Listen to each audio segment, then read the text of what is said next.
It's a beautiful day in the neighborhood. Reaction being your 108. Day in that neighborhood. My people. Stack is back. Y'all back. Glad y'all back to come fuck with it. Now we're gonna go back to a channel that I think we went to 1 or 2 times, but it's about time to go back to them. Who that be? Beyond Evil.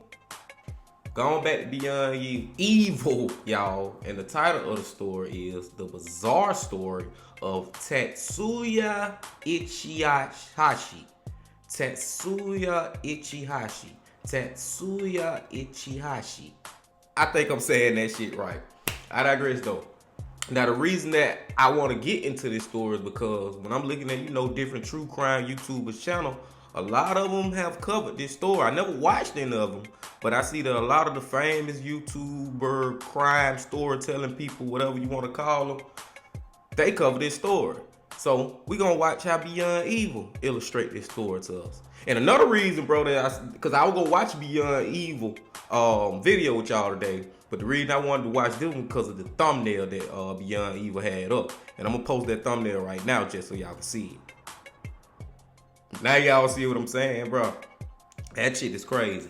I digress, bro. We finna see how crazy this story is. But before we see how crazy this story is, please, my people, y'all know what y'all got to do. Get whatever you may need. Get what you need, man, because we got a good one on our hands. Y'all got what y'all need? Then let's fucking go. Today, we're covering the case of Tatsuya Ichihashi, a case known for its uniquely bizarre and disturbing details. When 22-year-old Lindsay Hawker traveled to Tokyo to teach English, it was supposed to be the start of an amazing adventure. Instead, it would turn into something so unimaginably horrific, it would become the subject of a best-selling memoir and later a movie. As for Lindsay's killer, his desperate attempts to avoid identification were so gruesome they'd earn him a near cult hero status. So prepare yourselves. This is the disturbing story of Tatsuya Ichihashi.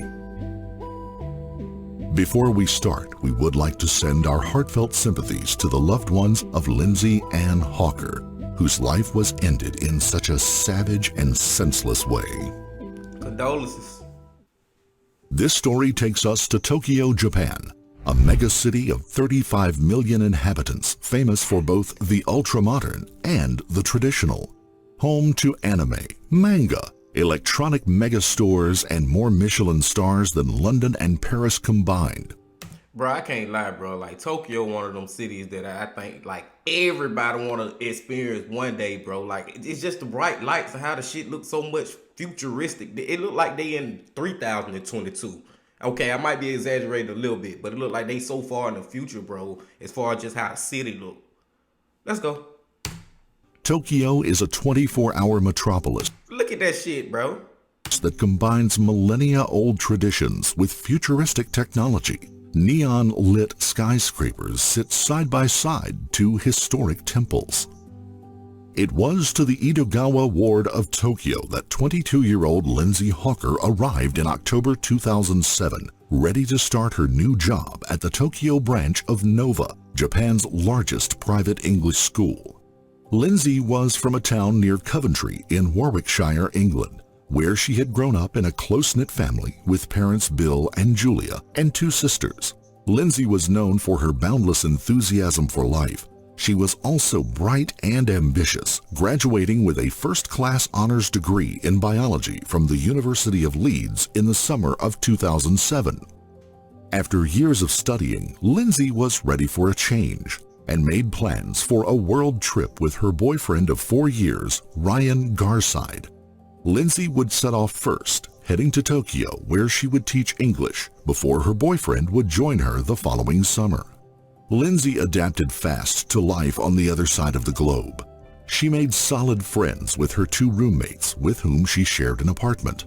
Her employers at Nova said she put every effort into her new role. She communicated daily with her friends and family about life in Tokyo. In one email to her sisters, she described how the city of Tokyo felt safe and secure, safer, in fact, than Britain. They were words that would later haunt her family. On the morning of March 25th, she packed her tote bag with her teaching materials and said goodbye to her roommates and left the apartment on her bike. She would never return again. On March 26, 2007 at 2:30 p.m., Lindsay's father received a call from a staff member at the Nova Language School. Lindsay had failed to turn up for her classes for 2 days in a row.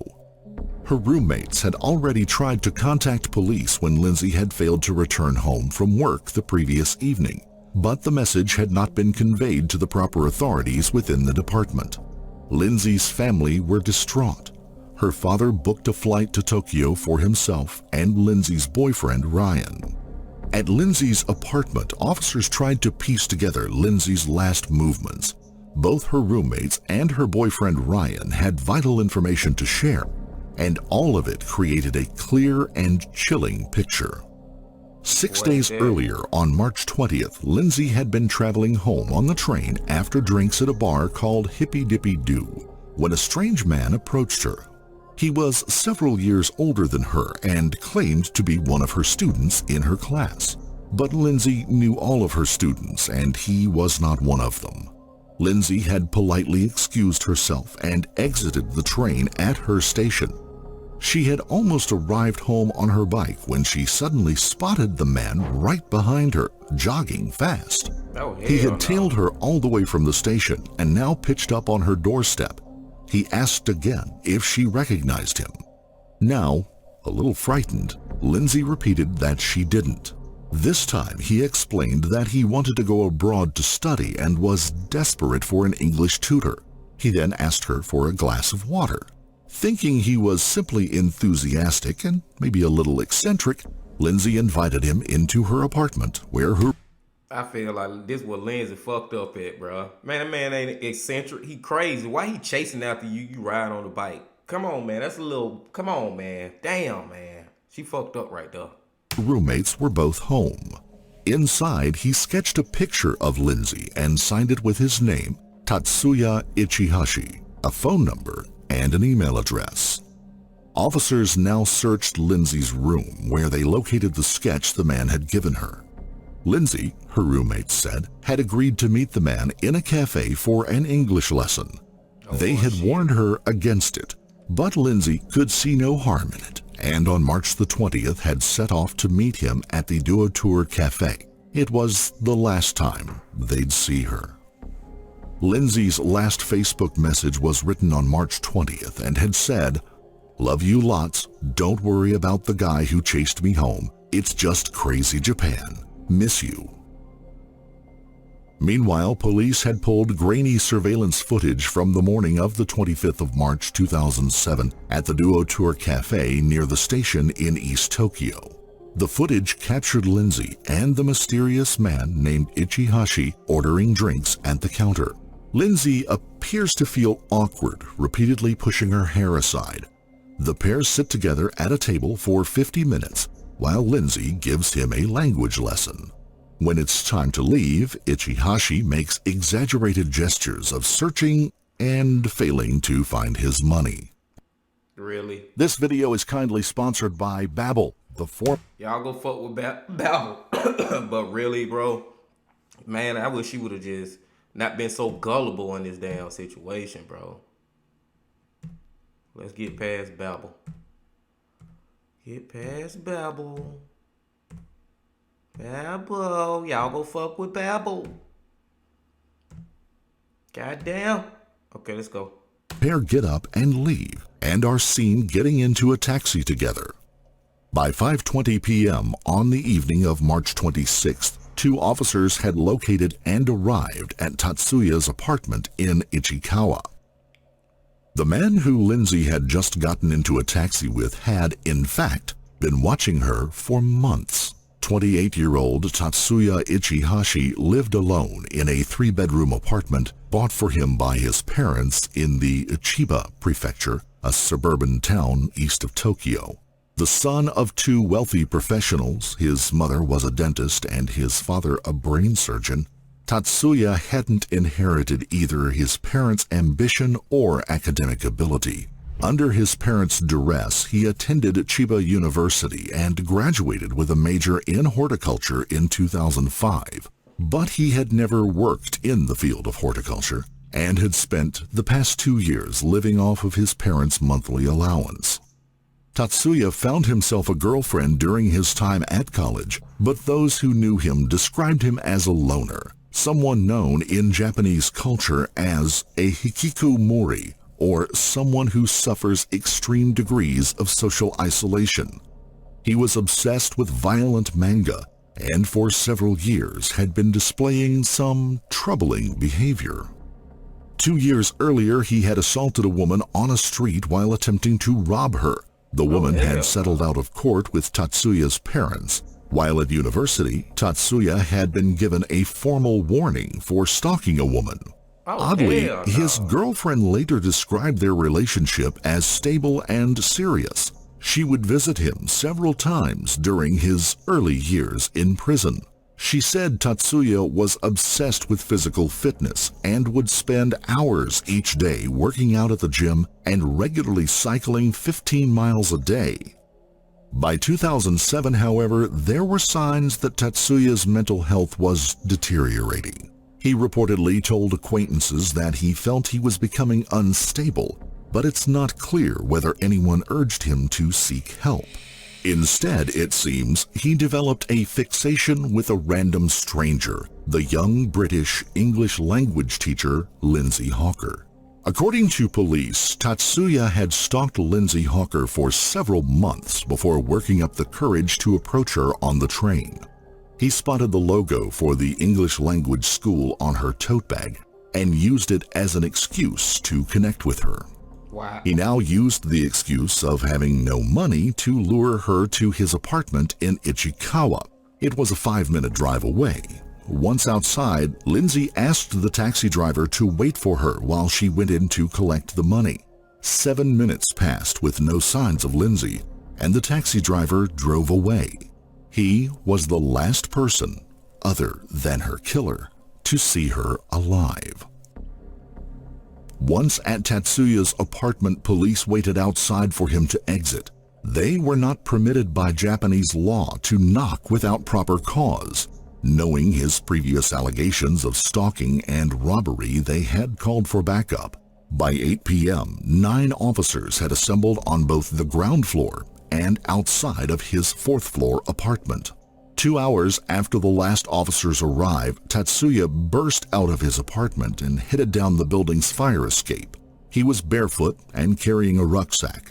With several officers close behind him, Tatsuya evaded them by vaulting the last stairway to the ground and sprinting into the street. He was spotted once more by police officers, but once again evaded them by zigzagging through the street. It was the closest they would get to catching him for more than 2 years. God damn. He was on the run for 2 years, bro? Shit. For the location of Lindsay, on the other hand, that would happen much sooner.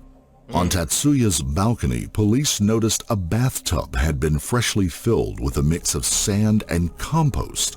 A potted plant stood next to the bath, as though he had left before having a chance to plant it. And Tatsuya had not quite finished his task.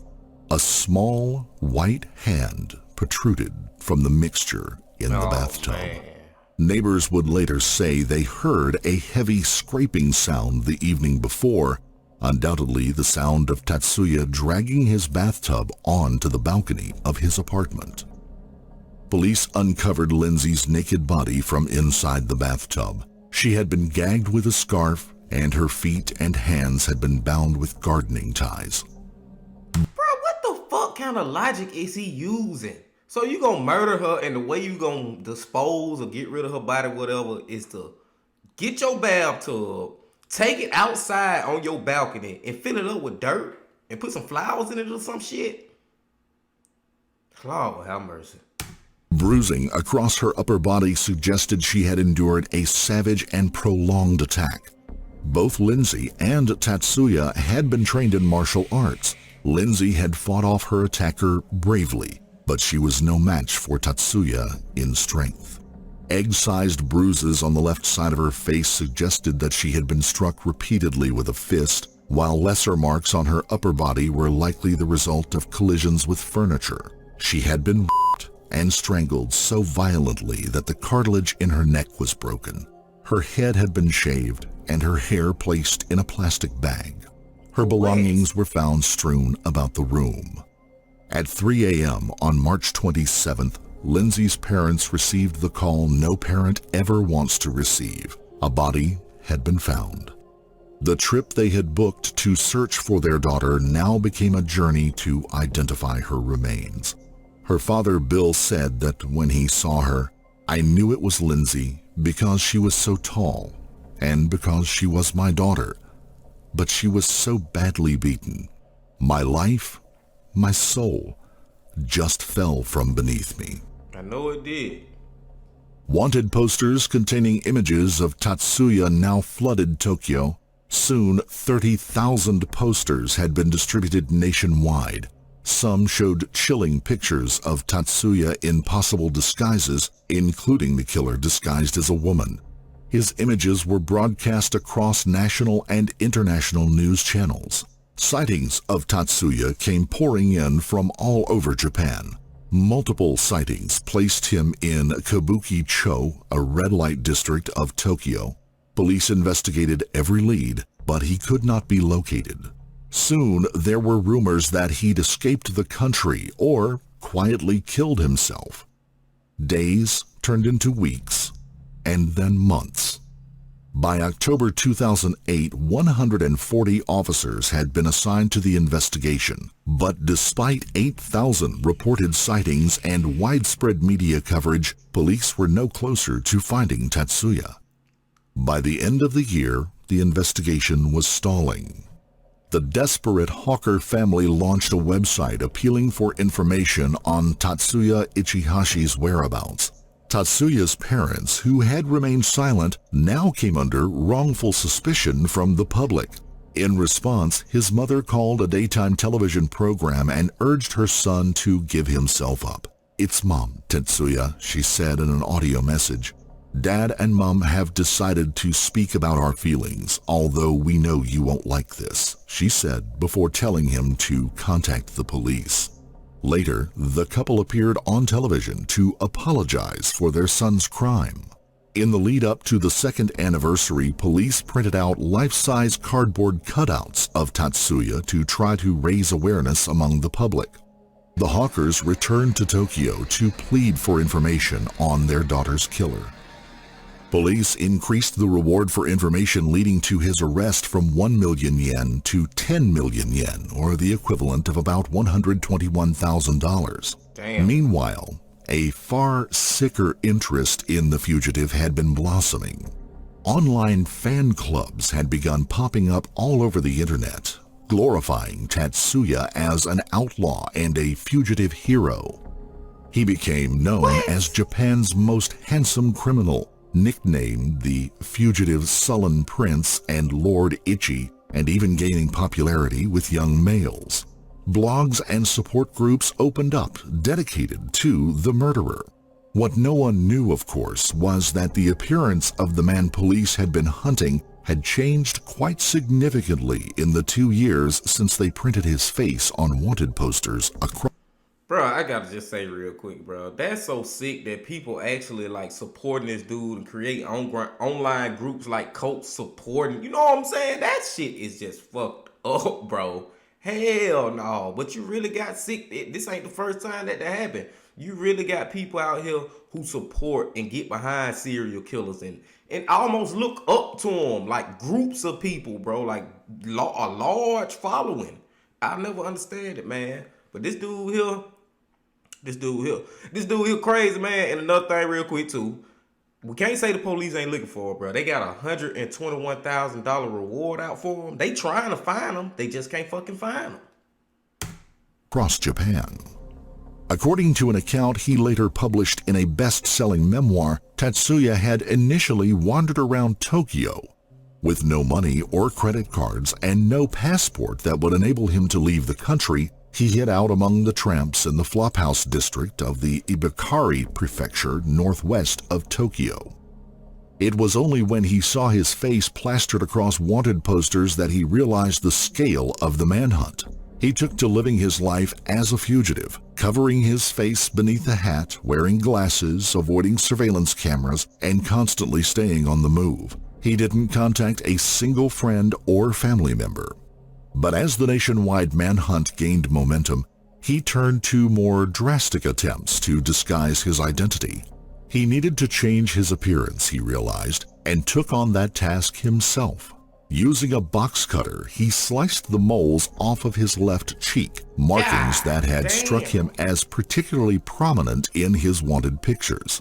He then cut off part of his lower lip with scissors in an effort This dude to make them thinner. His first attempt failed when he was unable to push through the excruciating pain. But he did finish the job a few days later in a public bathroom. Wow. He then bound up his nose with a thread and needle to make it narrower. While his face healed, he wore multiple surgical masks. Traveling by train and bus, Tatsuya headed south, where he embarked on a pilgrimage of temples in the southwestern island of Shikoku. He wanted to atone for the killing, and when visiting shrines, he would pray for Hawker to come back to life, an idea he got from a novel in which the dead are resurrected after someone who is thinking of them tours those same temples. Really? His paranoia over being recognized consumed him, driving him to seek out further changes to his appearance, this time with the help of a plastic surgeon, though for that he would need money. Using the name and address of a dead man called Kosuke Inoue, Tatsuya took a job at a construction company in Osaka, where he worked for the next 13 months, saving about 1 million yen. He spent most of the money on 2 cosmetic surgery operations, one to acquire a longer and narrower nose, and the second to raise the bridge of his nose. He gave false names and addresses at the clinics and failed to return for any follow-up appointments. Colleagues later said he rarely mixed with them, spending most of his time reading comics and watching videos in his room at the company's dormitory. He never removed his red cap or black-rimmed glasses in public. When he was persuaded to join the company bowling trip in April, he hid behind a colleague in a group photograph. We gossiped that he was an odd guy, but I never thought he was the suspect, a former colleague told the Yomiuri Shimbun newspaper. It occurs to me now that he was saving the money for cosmetic surgery. In the end, the attempts to obscure his identity were his undoing. Tatsuya visited a clinic in the southwestern city of Fukuoka in mid-October with a request to change the shape of his mouth. On October 24th, he visited a clinic in Nagoya where he had his nose uplifted. But staff at the clinic were intrigued by the strange scars on his left cheek where he had removed his moles. They reported his visit to police and submitted multiple pictures of the man who had visited their clinic. Police identified the man as Tatsuya. On the 4th of November 2009, police released the images to the press, disclosing that he had undergone plastic surgery. His new image was soon splashed all over the Japanese news. These images showed a very different Tatsuya Ichihashi. He was minus the 2 prominent moles on his left cheek. He had a thinner bottom lip, a higher bridge to his nose, and a double fold to his eyelids.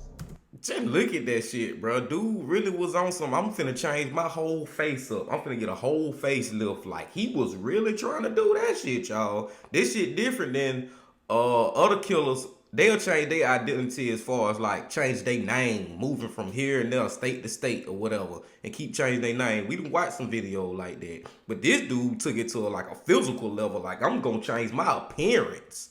Wow. Tatsuya wrote in his memoir that he froze when he saw the news on TV with his image. "My heart raced," he wrote. "I gazed at it trembling." He immediately got a haircut and bought a party disguise set, including a beard, sideburns, and mustache, and then headed to the ferry terminal at Osaka. On November 10th, 2009, moments before he was due to set sail for Okinawa, an island in Japan's far south, a passer's-by gaze was drawn to a tall, suspicious-looking youth wearing a hat, sunglasses, and a paper surgical mask. More than 2.5 years after he had become one of Japan's most wanted suspects, Tatsuya Ichihashi was arrested at the ferry terminal in Osaka for the murder of Lindsay Hawker. This has been a long, hard battle for the Hawkers, and the battle is over. We've worked tirelessly as a family. We've never given in for our daughter. We've never given in. We wanted justice, and we've finally got justice. Finally. I'll also just like to thank the Japanese police.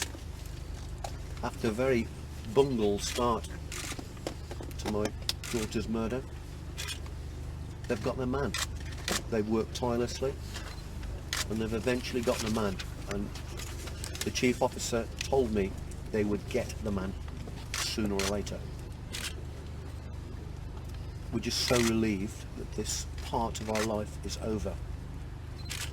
I can go down to my daughter's grave this afternoon and tell her. Thank you. Bruh, I know they got to be that was the two worst years of their life. Like, you know what I'm saying, man? That's so agonizing, bro, to not know who killed one of your family members, bro. But at least they got closure, because there's a lot of people out here who never get closure, bro. They never get closure to the shit. I'd just like to say, you know, I'd like to echo what my parents have said, but also I hope that our case kind of gives other families some kind of hope. We thank the Japanese press, we thank the Japanese people, but really it's us that have done this. We haven't given up, not from day one. All the sleepless nights, all the not eating, all the crying, all the tears, it's all been worth it now, and we've got what we wanted, which was justice for Lindsay. Kakoi. He's really cool, one blogger posted. When he was arrested, I thought his disheveled black hair and the line along his neck to his jaw made him look so sexy, another sighed. Other fans explained their admiration for Ichihashi with one writing. The son of physicians, he is tall. He has a lean, mean physique, a talent for illustrating, and can converse in a foreign language. Lindsay's distraught family pushed for Ichihashi to be executed through Japan's death penalty procedure. His lawyers, however, successfully argued that he should be kept alive based on the potential for him to be reformed. During his trial, Tatsuya admitted raping and killing Lindsay Hawker, but claimed he killed her by accident when he was trying to muffle her screams for help. He also said that he had attempted to resuscitate her and had called an ambulance, but no evidence has ever been produced to support that claim. According to prosecutors, he had beaten Lindsay shortly after she had entered the apartment and used tape to bind her while he raped her. In early 2011, Tatsuya published a book detailing his time on the run titled Until the Arrest. In the book, he skipped over the atrocities of his crime, the truth of what happened that morning, and his motives for killing an innocent woman, instead focusing on his adventures while as a fugitive, living in constant fear of arrest. The book went on to become a bestseller in both Japan and Britain. So much so, the story was turned into a film called I Am Ichihashi, Journal of a Murderer. On July 21, 2011, the Chiba District Court sentenced Ichihashi to life imprisonment for the murder of Lindsay Hawker. Lindsay's father said of the sentencing, "We wanted justice, and we finally got justice." Yep. Her boyfriend, Ryan Garside, said he had made plans to propose to the English teacher, who had been the best thing in my life. If you found this story compelling, Oh man, that's another one. Yeah, Itchy was crazy. I'm just gonna call him Itchy. Itchy was a crazy motherfucker, bro. But the thing about Lindsay, man, I just feel like she was so gullible in this situation, bro. Especially, it really don't matter, but I'm just saying they add more, you know what I'm saying, or more of a warning sign, or more fuel to the fire. What I'm trying to say is, you in a foreign country. This is not even where you from. You only got like two other women that you kind of know from this place. Everybody else strangers, and you being that gullible. This dude that followed you home and then convinced you that he want to learn how to speak English or some shit, and he convinced you to go to a restaurant with him, and convinced you to get in a cab with him, and convinced you to come in his house. Like, damn, bro. I wish you wouldn't have been so gullible, man. But sometimes people being gullible. Sometimes people be gullible, not knowing it, because they just so nice and just they try to do the right thing. She was trying to do the right thing. I can give her that. Now I'm not taking that away from her. She was a wonderful person. She had a good ass thing going for her as far as like a childhood to college to graduate to being a teacher. Like, she was doing great, bro. She was doing great. She had a wonderful thing going, man. It's just hard to see that shit crash down like that. And dude was so fucking crazy, bro. We're trying to cut his lip off and fix his nose. He fucked up when he started going to them damn clinics trying to get plastic surgery. But they were gonna find out. They would be like, hold on, this a John Doe, this a fake person. You know what I'm saying, bro? Oh man. I don't think I got nothing else to say, man. Yeah. Itchy was crazy, bro. Itchy was crazy. Life in prison, I'll take that. We can take that. You know how I am. You know I wanted to go and sit on that chair. I wanted to get the death penalty. But we'll take life. But I digress, my people. That was good. Beyond Evil. Always do a great job, bro. And we'll be back. But before we come back, gotta say one more thing. Hit that like button. Yeah, hit that like button, comment and all that. Subscribe, man. If y'all ain't subscribed, bro, over here, bro. We watch goddamn this shit, this crazy true crime shit. You know, we have discussions and that's what we do. I digress again. Until I see y'all again, my friends. The Bean Baby Legend.